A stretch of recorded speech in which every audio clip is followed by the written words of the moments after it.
kadang kan orang tua pengen punya keturunan biar meneruskan warisannya nanti, usahanya, atau kadang egoisnya orang tua nanti ketika tua biar ada yang ngurusin gitu ya. Nabi Zakaria aja sampai 90 tahun tetap berdoa. Jadi artinya memang anak itu suatu ilmu yang ada batasnya, karena manusia tidak bisa membuat ruh. Tapi paling enggak ikhtiar yang kita kerjakan adalah secara ilmu kedokterannya, karena ilmu kedokteran itu bisa menjelaskan kenapa orang itu belum punya anak atau apa hambatan orang itu bisa belum punya anak.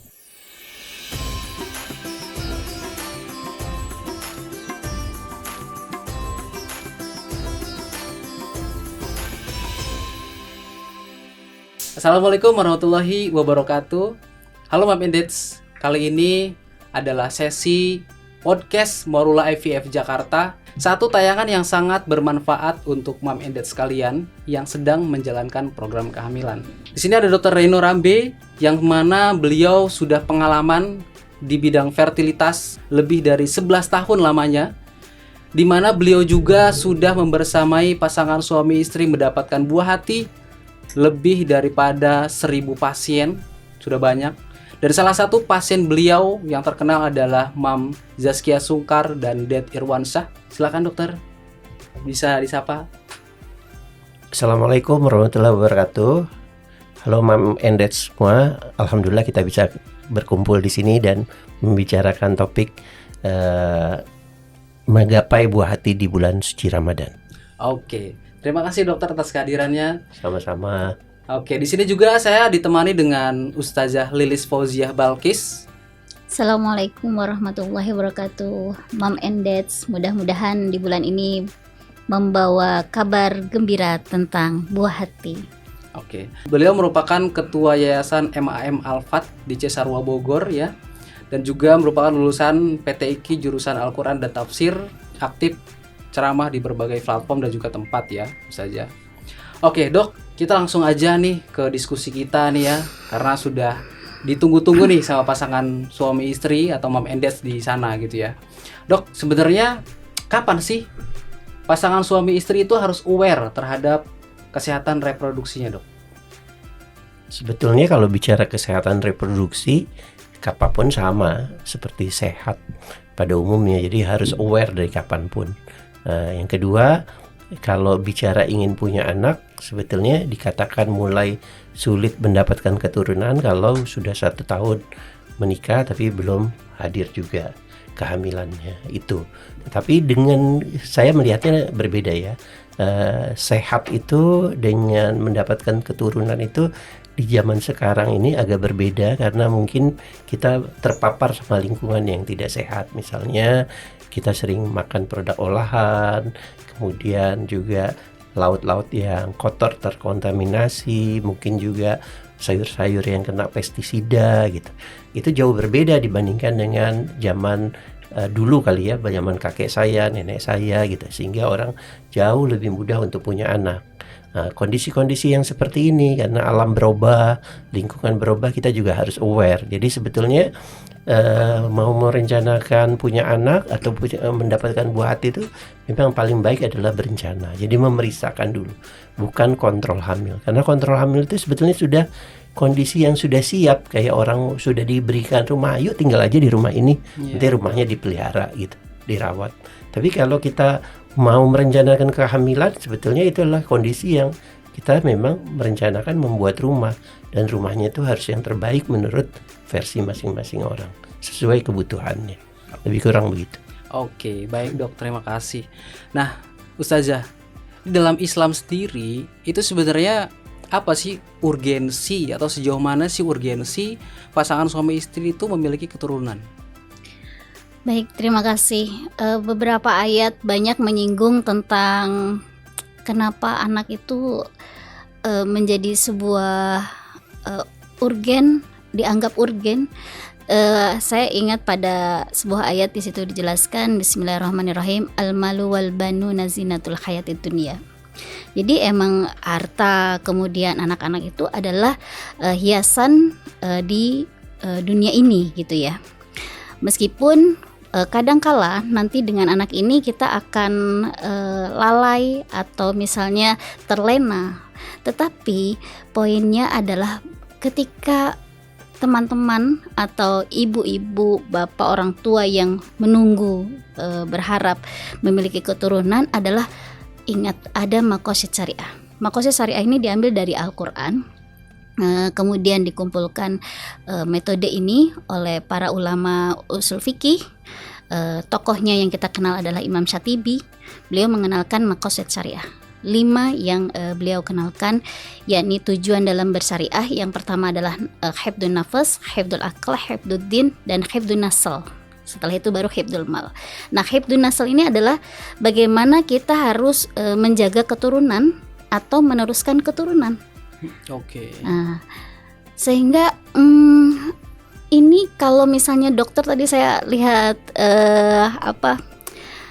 biografi beliau ini sudah 11 tahun banyak menjadi solusi untuk ibu atau ayah yang menunggu kehadiran buah hati. Itu alhamdulillah salah satu solusi. Tapi ini mungkin kalau dokter tadi mengatakan bahwa hari ini itu memang faktor makanan juga menjadi faktor utama terkendalanya kehamilan.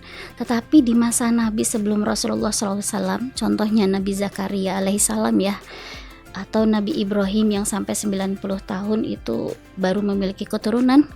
Tapi saya ingin membahasnya ini di surah Al-Anbiya ayat 89 sampai 90. Ini kayaknya pas banget nih kalau bahwa ada metode yang terbaru yaitu bayi tabung gitu ya. Dan emang harus menunjukkan effort dari orang tua, salah satu ikhtiar. Karena Nabi Zakaria itu subhanallahnya Al-Quran menjawab setiap zaman, sampai zaman sekarang pun seolah menjadi jawaban bahwa orang tua harus punya usaha untuk mewujudkan memiliki keturunan. Saat itu dalam Al-Quran menceritakan tentang Nabi Zakaria. Bismillahirrahmanirrahim. Wa Zakaria, dan Nabi Zakaria itnada rabbahu, berdoa kepada Allah. Apa doanya? Rabbi, ya Tuhanku, la tadarni, jangan jadikan aku dalam hidupku ini fardan, sendiri, tidak memiliki keturunan. Wa anta khairul warisin, jadi sesungguhnya engkau sebaik-baiknya ahli waris. Kenapa sih Nabi Zakaria ingin memiliki keturunan gitu ya? Karena Nabi Zakaria menjawab, saya bukan untuk diri pribadi, tetapi yang saya inginkan adalah bagaimana setelah saya tiada, siapa yang akan meneruskan agama ini. Begitu. Nah, jadi niat yang utama adalah orang tua itu meluruskan niatnya. Kadang kan orang tua pengen punya keturunan biar meneruskan warisannya nanti, usahanya, atau kadang egoisnya orang tua nanti ketika tua biar ada yang ngurusin gitu ya.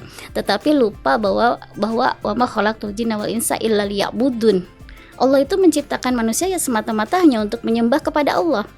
Jadi memiliki keturunan itu ya niatkan, fokuskan, tujuannya satu, yaitu untuk meneruskan agama Allah atau meneruskan sujud kepada Allah. Begitu. Wow. Ini baru pembukaan nih Ustazah nih, langsung aja di luar biasa jawabannya Ustazah ini. Artinya urgensinya di sini bukan untuk kepentingan pribadi ya, tapi lebih ke sebagai salah satu upaya ibadah kita kepada Allah Subhanahu wa taala. Oke. Dan memang betul yang tadi Dokter Reno sampaikan bahwa faktor semakin kesini, faktor susah punya anak tuh akhirnya semakin banyak, salah satunya dari makanan kayak gitu. Nah, sedangkan faktor apa aja sih Dok untuk terjadinya kehamilan itu sebenarnya faktornya apa sih yang utama? Ya, kalau bicara kehamilan kan bisa disederhanakan. Cuma cerita ada sperma yang sehat yang mampu membuahi sel telur, dan sel telurnya juga harus sehat. Dia menempel dan membelah di dalam rongga rahim.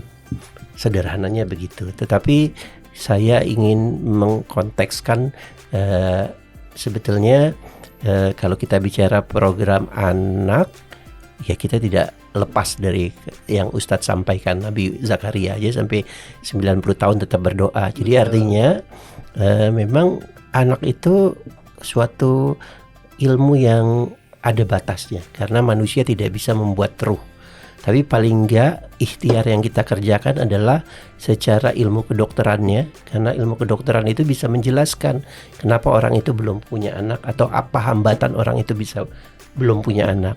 Itu yang sebetulnya seorang dokter ingin koreksi, Ustazah. Jadi bukan kita pengen mau buat anak seperti seolah-olah kita melebihi dari Allah, kan enggak seperti itu. Tapi secara ilmiahnya, secara ilmu kedokterannya, kita mencari tahu apa sih hambatan pada pasangan suami istri itu, sehingga itu yang menghalangi pasangan suami istri itu belum mendapatkan keturunan. Nah, itu yang kita usahakan untuk koreksi. Sebab kalau sudah tidak punya, contohnya pada perempuan misalnya sudah menopause, dia sudah tidak punya sel telur lagi, ya sehebat apapun seorang dokter, ya nggak akan bisa membantu untuk punya anak. Jadi intinya adalah membantu yang secara syariat Islam dan secara keilmuan dibenarkan, sebetulnya begitu. Karena kalau secara syariat Islamnya pun tidak dibenarkan, misalnya memakai sperma orang lain, memakai sel telur orang lain, mungkin itu juga tidak diperkenankan ya Ustazah ya. Iya. Lebih kurang begitu. Jadi yang dikerjakan seorang dokter sebetulnya cuma membantu bagaimana hal-hal yang menghalangi atau apapun sebabnya secara syariat atau secara syarat ilmu kedokterannya belum terkoreksi, kita coba koreksi. Lebih kurang begitu. Oke. Baik, terima kasih Dok atas pemaparannya. Dan sebenarnya dengan teknologi program hamil yang saat ini sudah ada gitu kan, dan tadi yang mungkin sudah disampaikan bahwa dengan Dokter Reno sudah bantu pasangan suami istri lebih dari 1.000 pasangan kayak gitu kan. Ini sebenarnya apa sih keutamaan atau ya keutamaan lah bagi pasien atau bagi pasangan suami istri yang mengikhtiarkan punya anak? Baik, ini masih ada lanjutan ayatnya tadi sebagai jawaban dari pertanyaannya. Silakan saja. Al-Anbiya ayat 90. Di situ tadi kan Nabi Zakaria minta nih, ya Allah, aku nggak mau hidup sendiri, aku ingin memiliki keturunan untuk melanjutkan agama. Kemudian Allah menjawab, Bismillahirrahmanirrahim, fastajabna lahu. Allah kabulkan. Dengan apa? Wa wahabna lahu Yahya. Allah menganugerahkan Nabi Yahya sebagai keturunannya. Padahal wa aslahna lahu zaujah. Padahal kalau istilah sekarangnya itu istrinya daripada Nabi Zakaria itu sudah divonis mandul. Nah ini kan sama dengan ikhtiarnya dokter bahwa ini kayaknya nggak mungkin, tetapi dicari nih penyebabnya apa. Dan Allah itu sudah menunjukkan pada ayat di sini wa aslahna lahu zaujah, yang tadinya mandul tetapi Allah berikan kandungan Nabi Yahya itu ya. Jadi kun fayakun, tidak ada yang tidak mungkin. Tetapi nah, salah satu ikhtiarnya di situ dijelaskan tidak mungkin suami istri ini Nabi Zakaria dan istrinya itu hanya secara cuma-cuma. Pastinya butuh ikhtiar. Kita hanya tidur, kemudian mengharap, tetapi tanpa usaha kayak mengharap tiba-tiba ada hujan emas kan tidak mungkin juga betul. Gitu ya. Nah di situ dijelaskan bahwa innahum kanu yusarri'una fil khairat. Jadi mereka selalu menyegerakan untuk hal-hal kebaikan. Ya. Kemudian wa yad'unana raghaban wa rahaban. Setelah ikhtiar misalnya harus dibarengi dengan doa sebagai menunjukkan bahwa kita itu rogoban itu penuh dengan harap, ya Allah tolong berikan tunjukkan kuasamu, kemudian warohaban tapi dengan penuh rasa cemas, nggak menyepelekan, nggak mentang-mentang udah misalnya ke Dokter Reno misalnya ya, tetapi dengan berdoa juga, sehingga Allah mengatakan wa kanu lana khosyiin. Jadi wah ini mah orang yang sungguh-sungguh, yang khusyuk meminta kepadaku, insya Allah Allah kabulkan. Begitu. Artinya itu sudah termaktub juga dalam Al-Quran sebagai orang-orang yang khosyiin ya. Iya. Saja, ya. Harus ada ikhtiar. Harus ada ikhtiar. Selain ikhtiar ada doa juga. Pasti gitu utamanya ya. itu. Jadi dua jalur ya Ustazah ya. Iya. Jalur langit sama jalur medis, lebih kurang begitu ya. Gitu. Dan ini saling melengkapi gitu ya, sehingga ketika Nabi Zakaria waktu itu dengan mukjizat langsung dari Allah Subhanahu Wa Taala, saat ini melalui perantara para dokter, para medis, termasuk Dokter Reno gitu ya, dan sehingga sebenarnya kita di masyarakat sebenarnya banyak yang masih melihat kalau misalnya belum punya anak, sabar. Itu sebenarnya konteks sabar tanpa ada cek ke dokter, tanpa cari tahu upaya-upaya yang mungkin tadi disampaikan sama Dokter Reno, mencari tahu apa yang menghambat kehamilan. Itu gimana Ustazah? Itu adalah salah satu bentuk ikhtiar ya, segala sesuatu yang tadi dijelaskan pada ayat tadi, bahwa ya tidak bisa kita hanya salah satu jalur. Misalnya kita hanya ikhtiar saja dari medis tetapi tanpa doa, itu hanya Allah, kembali lagi hanya Allah yang berkehendak gitu. Dan untuk menunjukkan bahwa kita itu bukan sesiapa, tetapi Allah lah yang akan mengabulkan. Ya mungkin Allah mengetuk hati dokter untuk memberikan manfaat kepada sesama, itu kan luar biasa. Dan tujuan dari penciptaan manusia itu adalah memberikan manfaat kepada sesama. Oke, terima kasih atas jawabannya. Kita lanjut Dok ke pembahasan selanjutnya tentang pemeriksaan. Sebenarnya untuk pasangan suami istri gitu yang ingin menjalankan program hamil gitu ya, itu apa sih ya Dok yang harus diperiksakan sama mereka Dok untuk memulai, untuk cek nih apa sih hambatan saya gitu dalam kehamilan? Ya pastinya sifat ingin punya anak tuh individual, tapi secara basic dasar ya tetap harus diperiksa lebih dahulu lah ya, bagaimana kondisi atau kualitas spermanya. Jadi ada pemeriksaan analisa sperma, kemudian harus pemeriksaan USG untuk tahu bagaimana organ reproduksi perempuan, karena itu jadi sumber tempat kehidupan calon embrio. Kemudian juga kita periksa saluran telurnya dengan pemeriksaan HSG misalnya. Itu basicnya, dasarnya. Seperti kayak orang mau sholat kali, apa sih basicnya ya, syarat sah sholat itu wudhu dulu, hanya itu. Tapi selanjutnya variasinya jadi banyak yang harus dilengkapi lagi gitulah, lebih kurang. Jadi sebetulnya pasangan mom and dads yang sudah menikah, apalagi udah setahun, sebetulnya gak usah bingung gitu ya. Bingung karena cerita orang lain ya sebetulnya cerita orang lain, bukan cerita masing-masing. Betul itu sekali. Jadi artinya dokter pun tidak akan menanyakan cerita orang lain ke pasangan itu. Pasti dia ditanya pasangan orang itu supaya kita selesaikan. Mungkin sama kali ya Ustaz ya, Allah pun juga gak akan nanya amal dan dosa orang lain kan ke kita gitu lah. Ya yang ditanya kita gitu. Jadi artinya dokter juga akan fokus sama diri kita, dari diri mom and dads. Karena seolah-olah aja tuh diceritainnya sama. Karena umumnya cuma satu memang. Secara umum sel telur ketemu sama sperma nempel di rahim. Sesederhana itu, tapi variasi untuk begitunya itu yang memang harus diperiksa. Kayak kita menikah, kita makan, kita tidur, kita olahraga, kan variasinya banyak banget. Oke. Artinya secara basic gitu ya, mungkin setiap kondisi orang beda-beda, tapi secara basic bisa lakukan USG transvaginal dan juga analisis sperma, dan lebih lanjut mungkin bisa HSG gitu ya Dok. Ya, nah selanjutnya nanti konsultasikan kepada dokter masing-masing. Oke, nah berkaitan dengan tema kita saja di podcast kali ini, yaitu menyebut buah hati di bulan suci. Nah ini sebenarnya bagaimana sih kita bisa tetap menjalankan program hamil gitu ya, promil gitu ya, di bulan puasa. Nah sebenarnya ada beberapa yang ingin ditanyakan tadi tuh. Ada pemeriksaan yang harus dilakukan, analisa sperma, terus juga USG transvaginal kayak gitu. Itu secara hukumnya itu bagaimana saja?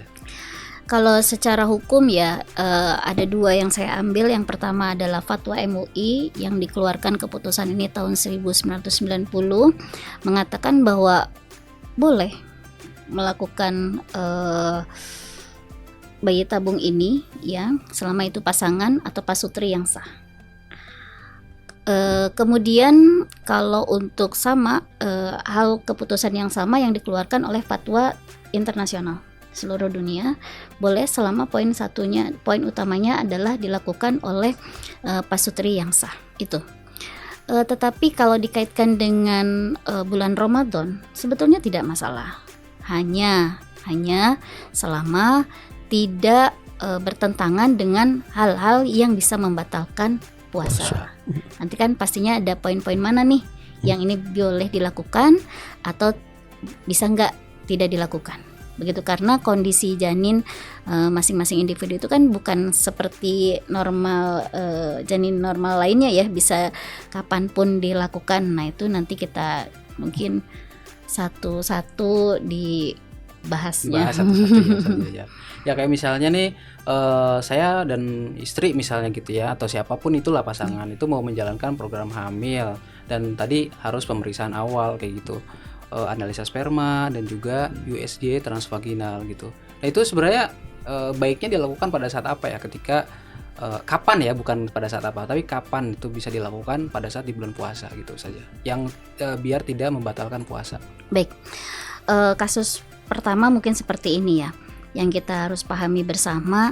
Biasanya ini kan program hamil seperti ini bukan sehari 2 hari gitu ya. Betul. Atau 1 bulan gitu, tetapi ada tahapan-tahapan yang membutuhkan waktu lama. Tadi mengingat bahwa usia terus bertambah, pasti itu menjadi pertimbangan juga gitu ya. Nah kalau misalnya dimulai dari sebelum bulan Ramadan, pastinya di bulan Ramadan ini sudah ada jadwalnya nih yang nggak bisa sewaktu-waktu dirubah. Nah berarti ya ini sah-sah saja, cuma tinggal apa yang dilakukan. Berarti tadi misalnya USG transvaginal. Ya, USG-nya ya.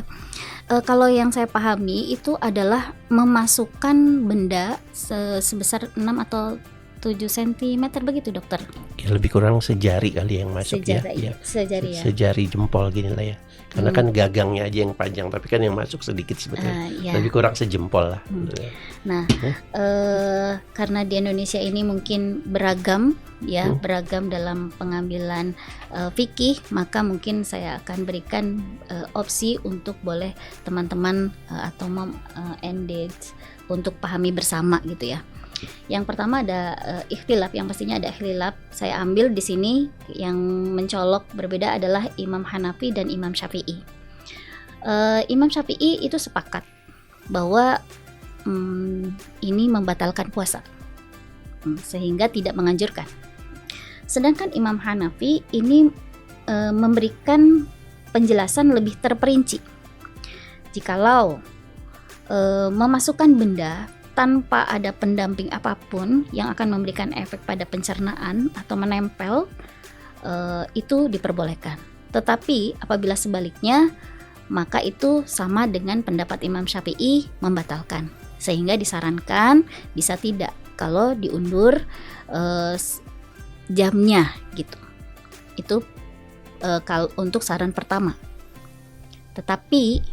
Tapi misalnya bagaimana itu dokter, kalau untuk kasus seperti ini bisa nggak kalau untuk diundur? Kita kadang-kadang menjadi sulit karena kemalaman nanti. Ustazah kan habis itu ada pemeriksaan lab gitu, atau ada keputusan untuk selanjutnya setelah USG gitu. Kayaknya kurang efektif. Atau banyak pertimbangan medis yang itu berkaitan dengan dampak setelahnya mungkin ya. Nah itu kembali, kalau misalnya itu program hamil tersebut sudah diambil jauh-jauh hari atau jauh-jauh bulan dan itu bertepatan dengan jadwalnya, mungkin ini bisa kita masukkan dengan udzur syar'i ya, karena tidak bisa diundur.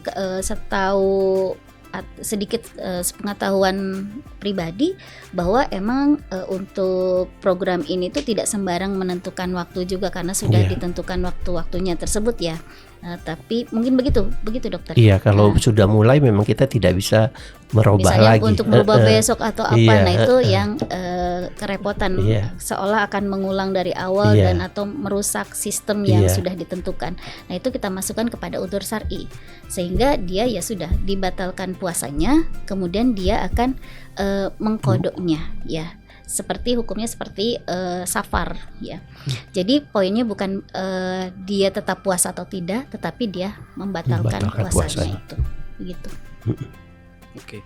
Artinya sebenarnya secara hukum fikih itu tergantung tadi dengan pandangan atau menggunakan mazhab siapa gitu ya. Iya. saja. Dan juga tergantung konteks kondisi diagnosa dari dokter ataupun dari saran dari dokter untuk menjalankan profilnya, apakah memang harus di hari itu atau memang bisa ditunda. Ketika memang itu harus hari itu, nggak bisa digeser waktunya, maka itu bisa masuk ke uzur syar'i seperti itu saja ya.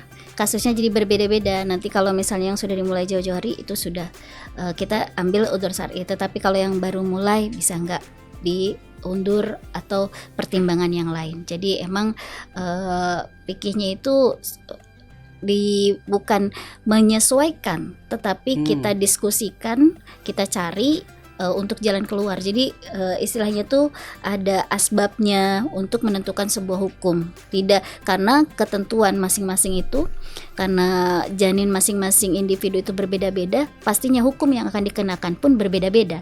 Bisa jadi orang tersebut bisa diundur, bisa jadi yang lainnya tidak bisa diundur. Begitu. Oke. Artinya yang menentukan ini bukan individu si pasiennya ya? Iya, tapi pastinya dengan berkomunikasi iya, lah. harus masalah itu dengan medis. Oke. Dokter, sejauh ini bagaimana pengalaman dokter membersamai pasangan suami istri yang memang menjalankan promilnya itu bertepatan dengan di bulan puasa sih, Dok?